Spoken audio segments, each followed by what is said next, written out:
আসসালামু আলাইকুম, welcome back to my channel. আমার চ্যানেলে আরও নতুন একটি ভিডিও দেখার জন্য সবাইকে ওয়েলকাম জানাচ্ছি। আশা করছি যে যেখান থেকে আমার ভিডিওগুলো দেখছেন সবাই অনেক ভালো আছেন, সুস্থ আছেন। আজকে তৈরি করে দেখাবো বাহারি পাতা পাপড়া। পাতা পাপড়া তৈরি করার জন্য এইখানে আমি নিয়েছি 250 গ্রামের মতো চাল। এটা হচ্ছে আতপ চাল। আজকে আমি শিলপাটায় বেটে তারপর এই পিঠাটা তৈরি করব। আপনি চাইলে আতপ চালের গুঁড়াটা দিয়েও সরাসরি পিঠা তৈরি করতে পারবেন। সেক্ষেত্রে অনেকটা শক্ত হবে, মুচমুচে কম হবে। যদি শিলপাটায় বেটে অথবা গাল সেকেট অথবা মেশিন দিয়ে ভিজানো অবস্থায় যদি কুটে আনা হয় তাহলে পিঠাটা আরও সুন্দর হয়। ভালোভাবে চালগুলিকে আমি ভিজিয়ে রেখে দিব 2.5 থেকে 3 ঘন্টা বা 5 ঘন্টার জন্য রাখলেও কিন্তু হবে। খুব সুন্দরভাবে যখন নরম হবে তখন এইগুলি আমি শিলপাটায় বেটে নিব। ব্লেন্ডার থাকলে ব্লেন্ডার মেশিন দিয়ে ব্লেন্ড করে নিতে পারেন অথবা গাল সেকার দিয়েও আপনি নিয়ে নিতে পারেন। তো অল্প পরিমাণ, সেজন্য আমি শিলপাটাই বেটে নিব। প্রায় 3 থেকে 4 ঘন্টা পর চালগুলি কিন্তু নরম হয়ে আছে। এখন ভালোভাবে ধুয়ে ছাঁকনির সাহায্যে আমি ছেঁকে নিব যেন পানিটা নিচে দিয়ে ঝরে যায়। এখানে আমি ভিজা অবস্থায় নিব না, আমি শুধু শুকনা গুঁড়িটাই চেলে চেলে আলাদা করে নিব।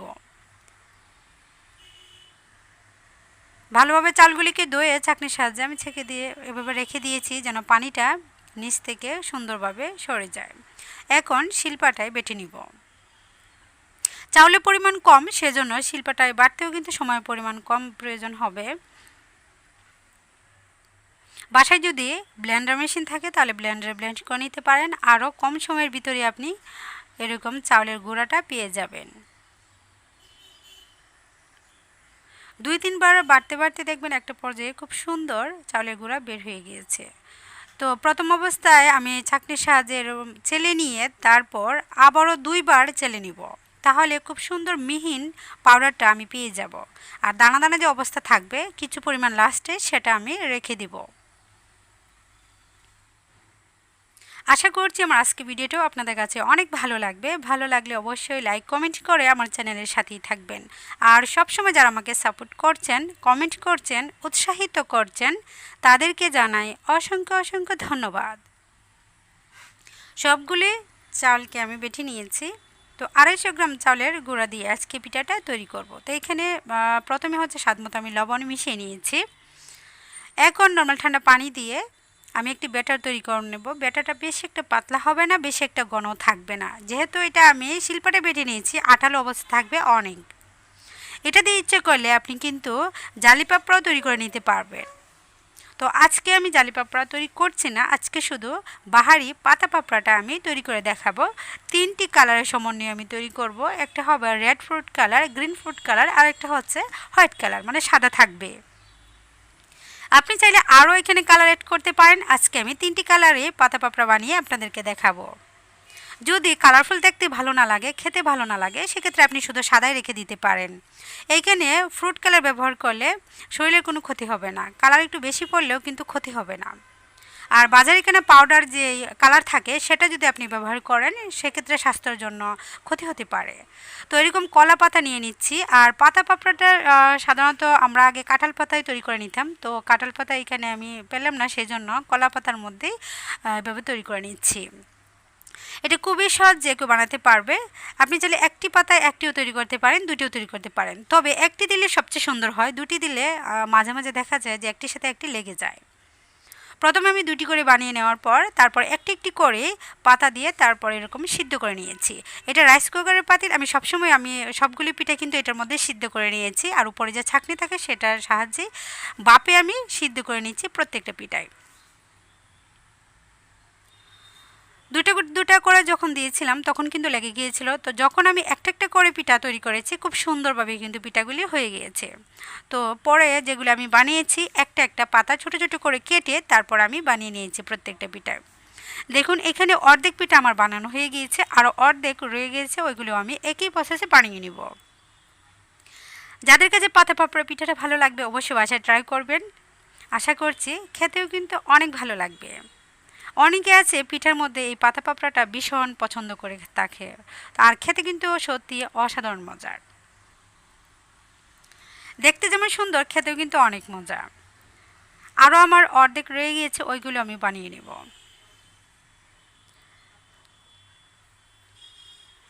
এখন যেগুলি বানাচ্ছি একটা একটা করে বানাচ্ছি। আর দেওয়ার পর দেখুন বেশি একটা পাতলা না, বেশি পাতলা করলে কিন্তু পিঠাটা সুন্দরভাবে উঠতে চাইবে না।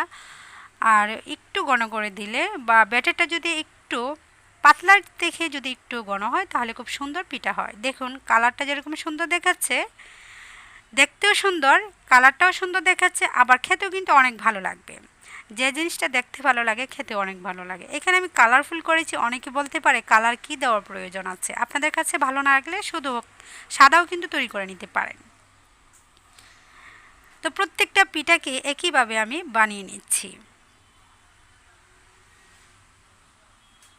রমজান ঈদে গ্রামগঞ্জে কিন্তু অনেক পিঠা প্রচলন আছে, এখনও আছে, তবে আগের তুলনায় খুবই কম। আগের মতো মানুষ এত কষ্ট করতে চায় না, কারণ আমরা সকলেই জানি একটা পিঠা তৈরি করতে গেলে সময় পরিমাণ অনেক দিতে হয় এবং পরিশ্রম করতে হয়। অনেকের আছে ধৈর্য কুলায় না। তো আমি অল্প কিছু পিঠা তৈরি করে নিয়েছি। 250 গ্রাম চাউলের গুঁড়া দিয়ে আমি পাতা পাপড়াটা তৈরি করে নিয়েছি। তো কেমন লাগলো অবশ্যই কমেন্ট বক্সে আপনাদের মতামত লিখে পাঠাবেন। আর কেমন রেসিপি অথবা টিপস ভিডিও পেতে চান আপনারা অবশ্যই কমেন্টে জানাবেন। আপনাদের কমেন্টের উপর ভিত্তি করে আমার ভিডিওগুলো বানানোর চেষ্টা করব। সবগুলো আমি রোদে দিয়ে দিয়েছি, যেখানে পর্যাপ্ত পরিমাণ রোদ থাকবে সেখানে দিতে হবে। সারাদিনের জন্য আমি রেখে দিব প্রায় 2 থেকে আড়াই দিন। যখন এরকম রোদ লাগবে খুবই শক্ত এবং মুচমুচে হয়ে যাবে। এটাকে আমি রোদে দিয়েছি 2 দিন আর অর্ধেক দিন। আড়াই দিনের রোদ্রে খুব সুন্দর মুচমুচে শক্ত হয়ে গিয়েছে, একেবারে কুড়মুড়ে মুড়মুড়ে অবস্থায় আছে। এটা কিন্তু জুড়ে চাপ দেওয়া যাবে না, তাহলে কিন্তু ভেঙে যাবে। এটাকে এখন যে কোনো ভালো মানের প্লাস্টিকে বয়মে ভরে রেখে দিতে পারেন 6 মাসের জন্য। নষ্ট হবে না, গন্ধ হবে না। মাঝে মাঝে আপনি বের করে শুধু রোদে দিয়ে দিবেন, সবসময়ের জন্যই ভালো থাকবে। এখান থেকে আমি 3টা পিঠা ভেজে আপনাদেরকে দেখাবো। আমি বানিয়েছি ঈদের জন্য, তো তারপরেও ভেজে আপনাদের সাথে আমি শেয়ার করব যে ভাজার পর কতটা সুন্দর দেখায় বা মচমচে হয়, কতটা দ্বিগুণ ফুলে ওঠে।